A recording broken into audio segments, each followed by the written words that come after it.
happened yesterday, um, is a great thing, because in this country there's been a narrative that I've always myself found opportunistic and historical.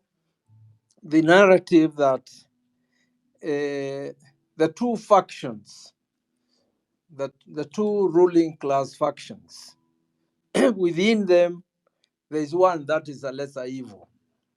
There are people, academics, politicians and others who basically advance this narrative whenever there are elections. That of the two factions, let's choose the lesser evil.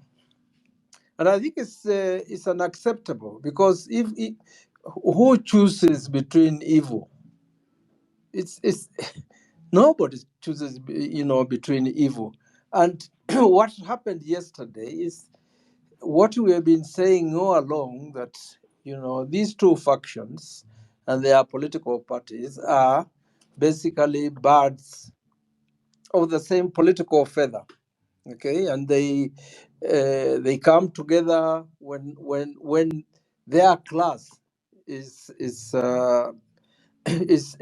challenged, and that's what has happened. So I hope very, very clearly why our leaders, or these two factions, are enslaved by foreign interests, and why they take orders from foreign interests, and they've never uh, uh, participated in any public participation. Okay, look at the case of Haiti. Okay, we were not consulted. Look at the case of Palestine. We were not consulted. When the courts say that police officers can't be deployed in Haiti, it's unconstitutional. That particular court order is disobeyed between what has happened. Okay, so it's we should uh, you know reject them. The other thing that is historical, in terms of demonstrations and mass action over years, is the fact that the criminal elements, people have talked about goons, they've talked about uh, criminals.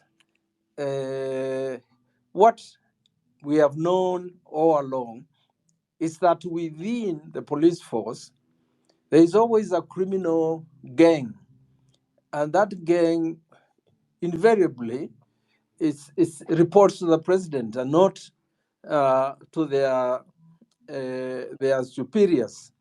The Jesh Lamze that terrorized us during the mass action during that period. So when the president talks about criminals and the gangs, is not telling the truth. And I honestly, I don't think, if he tells the truth, it must be by accident, and even that one, I wouldn't believe it. So the gangs, and the Gen Z have seen this clearly, that these people join the demonstrations, and they do stuff, and the police seem to protect them. And so the of course they are deployed to completely make people angry against the peaceful demonstrators, because they'll say, oh, these people are destroying property, they are stealing, and so forth. And it's wrong for us to accept that dialogue or that argument, because a government that cannot protect property and lives actually is illegitimate. And that's a legal position, as well a political as well as a political one. If you are in government, and you cannot support, protect lives and the property of the citizens, then you are illegitimate. And there is a lot of evidence that we have seen where the police, watch as people, commit crimes. So this narrative about gangs and whatnot, okay, if the state was actually protecting the demonstrators from the gangs and making sure that the gangs don't uh, steal or destroy property, then I'll be persuaded. But they are the ones who resurrect them, because those gangs are always, there. I mean, we've all known about Mungiki, for example. All right. So that narrative should not actually, be accepted. But I just wanted to finish by, celebrating the Gen Z for expressing, their anger, the uh,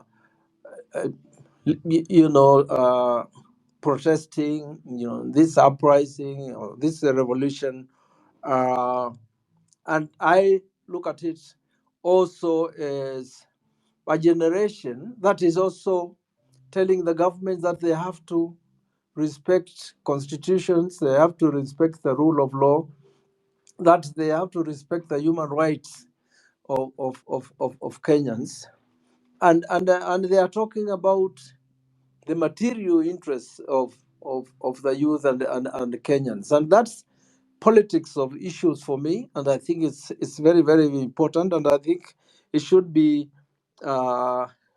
continued.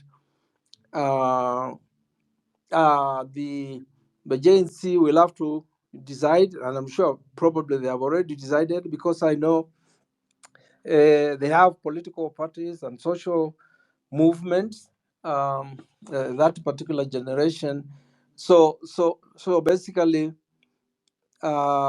we don't need to, to advise you. It's your movement. We glorify it for the reasons that I've given. Go ahead and decide on your political and ideological positions. Make sure you continue, making your political demands, and watch out for politics of division through ethnicity. The factions you are dealing with, be very good at organizing politics on the basis of ethnicity and the monetization, and also they know they have the backing of foreign interests. So those are some of the things you have to, to watch out. Watch out that narrative. People coming to say, "Oh well, just work with this faction." Um, the dialogue we are being invited to is a monologue, but to obviously expose you to either manipulation or bribes or whatever. So I think I salute, your mass action.